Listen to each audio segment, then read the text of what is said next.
Okay, we got another package, so let's get to the unboxing. Alright.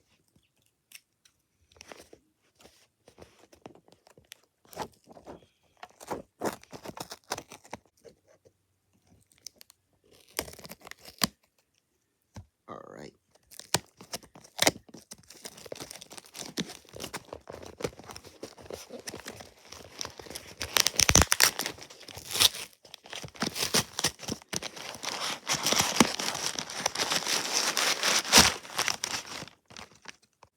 I think I see some blue fur in there.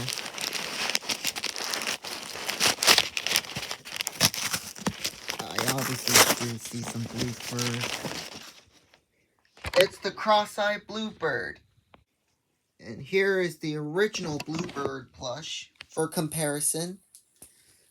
Yeah, honestly, the cross-eyed bluebird looks so much better to me.